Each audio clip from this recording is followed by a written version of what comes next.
How to buy YouTube Premium with Google Play balance.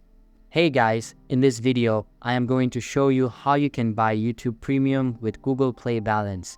So make sure to watch this video till the end and let's get started. So the first thing that you want to do is open up the YouTube app on your mobile and make sure it is updated to the latest version available. After that, sign in to your account and you will be redirected to this page. Now, in the YouTube app, at the bottom right corner of your screen, you can see your profile picture, so just go ahead and click on that. After that, you have to just scroll down and look for Get YouTube Premium. So just go ahead and click on that. After that, you will be redirected to this page. Over here, you can select any of the 3 membership options.